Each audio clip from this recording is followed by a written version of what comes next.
ನಮಸ್ಕಾರ ಎಲ್ಲರಿಗೂ. ಇವತ್ತು ದೇವಸ್ಥಾನದೊಳಗೆ ಮಾಡ್ತಾರಲ್ಲ ಆ ಶೈಲಿ ಒಳಗೆ ಸಾಂಬಾರು ಹೆಂಗೆ ಮಾಡೋದು ಅಂತ ನೋಡೋನು.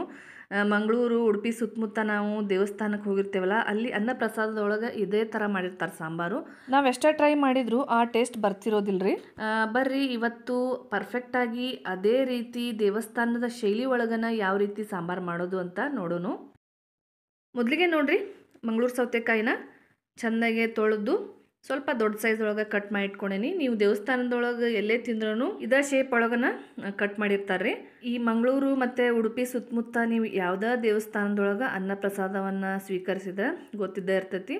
ಸೊ ನೋಡ್ರಿ, ಈಗ ಕುದಿಯೋ ನೀರಿಗೆ ಕಟ್ ಮಾಡಿ ಇಟ್ಕೊಂಡಿರುವಂತಹ ಮಂಗಳೂರು ಸೌತೆಕಾಯಿನ ಸೇರಿಸ್ಕೊಂಡು ಅದಕ್ಕೆ ಸ್ವಲ್ಪ ಉಪ್ಪನ್ನು ಸೇರಿಸ್ಕೊಳತತಿ. ಅದಾದಮೇಲೆ ಅರ್ಧ ಚಮಚದಷ್ಟು ಅರಿಶಿನ ಸೇರಿಸ್ಕೊಂಡು ಚೆಂದಾಗೆ ಒಂದು ರೌಂಡ್ ಮಿಕ್ಸ್ ಮಾಡ್ಕೋಬೇಕಾಗ್ತೈತಿ. ಅದಾದಮೇಲೆ ಒಂದು ಮುಚ್ಚಳ ಮುಚ್ಚಿ ಒಂದು 8 ನಿಮಿಷ ಮೀಡಿಯಮ್ ಉರಿ ಒಳಗೆ ಕುದಿಸ್ಕೋಬೇಕು. ಮಂಗಳೂರು ಸೌತೆಕಾಯಿ ಬೇಗನೆ ಕುದೀತಾವು, ಟೈಮ್ ಏನು ಭಾಳ ಬೇಕಾಗಿಲ್ಲ. ಈಗ 1 ಲೋಟದಷ್ಟು ತೊಗರಿಬೇಳೆನ ಚೆನ್ನಾಗಿ ತೊಳೆದು ಕುಕ್ಕರಿಗೆ ಸೇರಿಸ್ಕೊಳತತಿ. 1 ಲೋಟ ತೊಗರಿಬೇಳೆಗೆ ನೀರು ಎಷ್ಟು ಬೇಕಲ್ಲ ಅಷ್ಟು ನೋಡ್ಕೊಂಡು ಸೇರಿಸ್ಕೋರಿ. ಈಗ ಸ್ವಲ್ಪ ಎಣ್ಣೆ ಸೇರಿಸ್ಕೊಳತತಿ. ಬೇಳೆ ಲಘುನ ಕುದೀಲಿ ಅಂಥೇಳಿ ಒಂದು ರೌಂಡ್ ಚೆನ್ನಾಗಿ ಮಿಕ್ಸ್ ಮಾಡಿಕೊಂಡು ಕುಕ್ಕರ್ ಮುಚ್ಚಳ ಮುಚ್ಚಿ ಒಂದು 3 ಸೀಟಿ ಕುಗ್ಸ್ಕೋಬೇಕ್ರಿ. ಬ್ಯಾಳಿ ಚೆನ್ನಾಗಿ ಕುದಿಬೇಕು. ಈಗ ನೋಡ್ರಿ, ಒಂದು 8 ನಿಮಿಷ ಆಯಿತು. ಮಂಗಳೂರು ಸೌತೆಕಾಯಿ ಕೂಡ ಚೆಂದಾಗೆ ಕುದ್ದಾವು. ಈಗ ಒಂದು ರೌಂಡ್ ಹಂಗೆ ಚೆಕ್ ಮಾಡೋನು ಯಾವ ಥರ ಕುದ್ದಾವಂತ. ಕೈಯಿಂದ ಪ್ರೆಸ್ ಮಾಡಿದರೆ ಗೊತ್ತಾಗ್ಬಿಡ್ತೈತಿ, ಸಾಫ್ಟ್ ಆಗಿ ಬಿಟ್ಟಿರ್ತಾವೆ. ಇಷ್ಟ ಆದ್ರೆ ಸಾಕು, ಇದಕ್ಕಿಂತ ಜಾಸ್ತಿ ಕುದಿಸ್ಕೋಬೇಡ್ರಿ. ಮತ್ತು ಸಾಂಬಾರು ಜೋಡಿ ಕುದಿಸ್ಕೊಂಡ್ರೆ ಫುಲ್ ಹಣ್ಣು ಆಗಿಬಿಡ್ತಾವೆ. ಹಾಗಾಗಿ ಈಗ ನೋಡ್ರಿ, ಮಸಾಲೆ ಮಾಡ್ಕೊಳಕ್ಕೆ ಒಂದು ದೊಡ್ಡ ಚಮಚದಷ್ಟು ಎಣ್ಣೆ ಸೇರಿಸ್ಕೊಳತತಿ. ಅದಕ್ಕೆ 1 ಚಮಚದಷ್ಟು ಕಡಲೆಬೇಳೆ, 1 ಚಮಚದಷ್ಟು ಉದ್ದಿನಬೇಳೆ ಸೇರಿಸ್ಕೊಳತತಿ, 1 ಚಮಚದಷ್ಟು ಜೀರಿಗೆ, ಹಂಗೆ ಅರ್ಧ ಚಮಚದಷ್ಟು ಮೆಂತ್ಯಕಾಳು, ಆಮೇಲೆ 1 ಚಮಚದಷ್ಟು ಧನಿಯಾ ಕಾಳು, ಒಂದು 8 ಬ್ಯಾಡಗಿ ಮೆಣಸಿನ್ಕಾಯಿ, ಸಣ್ಣಗೆ ಉದ್ದುದಕ್ಕೆ ಹೆಂಚ್ಕೊಂಡಿರುವಂತಹ ಒಣ ಕೊಬ್ಬರಿ ಸ್ವಲ್ಪ ಸೇರಿಸ್ಕೋಬೇಕ್ರಿ. ಇದ್ರ ಬದಲು ನೀವು ಹಸಿ ಕೊಬ್ಬರಿನೂ ಸೇರಿಸ್ಕೋಬೋದು. 2 ಎಸಳು ಕರಿಬೇವನ್ನು ಸೇರಿಸ್ಕೊಂಡು ಈಗ ಚೆನ್ನಾಗೆ ಹುರ್ಕೋಬೇಕು. ಪೂರ್ತಿ ಕಲರ್ ಚೇಂಜ್ ಆಗಬೇಕ್ರಿ, ಅಲ್ಲಿವರೆಗೂ ಮಸಾಲೆನ ಹುರ್ಕೋಬೇಕಾಗ್ತತಿ. ನೋಡ್ರಿ, ಈಗ ಇಷ್ಟು ಹುರ್ಕೊಂಡ್ರೆ ಸಾಕು. ಈಗ ಮಸಾಲೆನ ತಣ್ಣಗಾಗಕ್ಕೆ ಬಿಡಬೇಕು. ಈಗ ನೋಡ್ರಿ, ಮಸಾಲೆ ಎಲ್ಲ ಫ್ರೈ ಮಾಡಿ ಇಟ್ಕೊಳ್ಳೋ ಅಷ್ಟೊತ್ತಿಗೆ ತೊಗರಿಬೇಳೆ ಕೂಡ ಚೆನ್ನಾಗೆ ಕುದ್ದವು. ನೋಡಿದ್ರೆ ಗೊತ್ತಾಗತ್ತಿರ್ಬೋದು ನಿಮ್ಗೆ. ಲೈಟಾಗಿ ಸ್ಮ್ಯಾಶ್ ಮಾಡ್ಕೋಬೇಕಾಗ್ತತಿ ಬೇಳೆನ. ಬೇಳೆ ಚೆನ್ನಾಗೆ ಕುದಿಲಿಲ್ಲ ಅಂದ್ರೆ ಬೇಳೆ ಒಂದು ಕಡೆ ನೀರು ಒಂದು ಕಡೆ ಆಗಿಬಿಡ್ತೈತಿ ಸಾಂಬಾರು ಮಾಡಿದಾಗ. ಸೊ ಹಾಗಾಗಿ ಚೆನ್ನಾಗೆ ಕುದ್ದಿರ್ಬೇಕು ಬೇಳೆ. ಈಗ ನೋಡ್ರಿ, ನಾವು ಆಲ್ರೆಡಿ ಏನು ಹುರ್ಕೊಂಡು ಇಟ್ಕೊಂಡೇವಲ್ಲ ಮಸಾಲೆ ಎಲ್ಲ ತಣ್ಣಗಾಗಿದ್ದಾವೆ. ಸೊ ಮಿಕ್ಸಿ ಜಾರಿಗೆ ಸೇರಿಸ್ಕೊಳತತಿ. ಸಾಂಬಾರು ಮಾಡ್ಕೊಳ್ಳುವಾಗನ ಈ ರೀತಿ ನಾವು ಮಸಾಲೆ ಹುರ್ಕೊಂಡು ಮಾಡಿದ್ರೆ ಸಾಂಬಾರು ರುಚಿ ಇನ್ನೂ ಜಾಸ್ತಿ ಬರ್ತೈತ್ರಿ. ಈಗ ರುಬ್ಕೊಳಕ್ಕೆ ಎಷ್ಟು ಬೇಕಲ್ಲ ಅಷ್ಟು ನೀರನ್ನು ಸೇರಿಸ್ಕೊಂಡು ಮಸಾಲೆನ ನುಣ್ಣಗೆ ರುಬ್ಕೋಬೇಕ್ರಿ ಆದಷ್ಟು, ಇಲ್ಲ ಅಂದ್ರೆ ಸಾಂಬಾರು ಟೇಸ್ಟ್ ಬರೋದಿಲ್ಲ.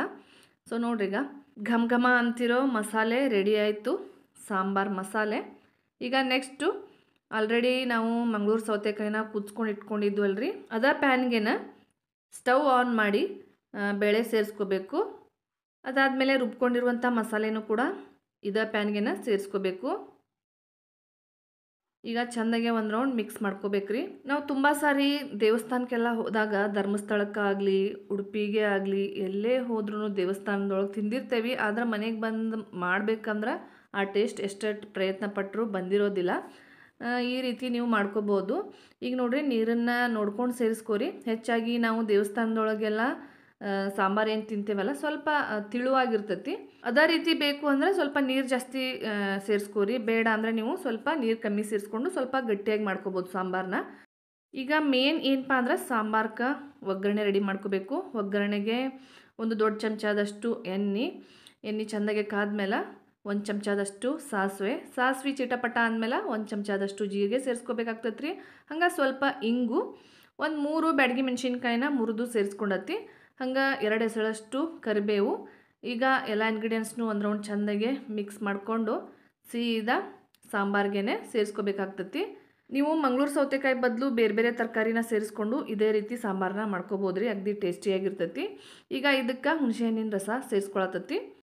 ಅದಾದಮೇಲೆ ಸ್ವಲ್ಪ ಬೆಲ್ಲ ಸೇರಿಸ್ಕೋಬೇಕು. ಹಂಗೆ ರುಚಿಗೆ ತಕ್ಕಷ್ಟು ಉಪ್ಪು. ಆಲ್ರೆಡಿ ಸೌತೆಕಾಯಿನ ನಾವು ಕುದಿಸ್ಕೋಬೇಕಾದ್ರೂ ಸ್ವಲ್ಪ ಉಪ್ಪು ಸೇರಿಸ್ಕೊಂಡು ಕುದಿಸ್ಕೊಂಡಿದ್ವಿ, ಹಾಗಾಗಿ ನೋಡಿಕೊಂಡು ಉಪ್ಪನ್ನ ಸೇರಿಸ್ಕೋರಿ. ಈಗ ಒಂದು ರೌಂಡ್ ಚೆಂದಾಗೆ ಮಿಕ್ಸ್ ಮಾಡಿಕೊಂಡು ಒಂದು 5 ನಿಮಿಷ ಮೀಡಿಯಮ್ ಉರಿ ಒಳಗೆ ಚೆಂದಾಗೆ ಕುದಿಸ್ಕೋಬೇಕ್ರಿ. ಈಗ ಚೆಂದಾಗೆ ಕುದಿಸ್ಕೊಂಡ್ಮೇಲೆ ಫೈನಲ್ ಆಗಿ ಕೊತ್ತಂಬರಿ ಸೊಪ್ಪನ್ನು ಸೇರಿಸ್ಕೊಂಡು ಒಂದು ರೌಂಡ್ ಚೆಂದಾಗೆ ಮಿಕ್ಸ್ ಮಾಡ್ಕೊಂಡ್ಬಿಟ್ರೆ ಪಕ್ಕಾ ದೇವಸ್ಥಾನದ ಶೈಲಿ ಒಳಗನ ಸಾಂಬಾರ್ ರೆಡಿ ಆಯ್ತು ನೋಡ್ರಿ. ಖರೇನ ಸಾಂಬಾರ್ ರುಚಿ ಅಂತೂ ಅಗ್ದಿ ಅಂದ್ರೆ ಅಗ್ದಿ ಚಲೋ ಆಗಿತ್ರಿ. ನೀವು ಕೂಡ ಇದೇ ರೀತಿ ಟ್ರೈ ಮಾಡ್ಬೋದು. ಇವತ್ತಿನ ರೆಸಿಪಿ ಒಂಚೂರಾದರೂ ಇಷ್ಟ ಆದ್ರೆ ಲೈಕ್ ಮಾಡಿರಿ, ಶೇರ್ ಮಾಡಿರಿ, ಸಬ್ಸ್ಕ್ರೈಬ್ ಮಾಡ್ಕೊರಿ. ಮತ್ತೆ ಸಿಗೋಣ ಮತ್ತೊಂದು ಹೊಸ ಈಸಿ ರೆಸಿಪಿ ಜೊತೆ. ಅಲ್ಲಿವರೆಗೂ ಎಲ್ರಿಗೂ ನಮಸ್ಕಾರ. ಥ್ಯಾಂಕ್ ಯು, ಧನ್ಯವಾದ.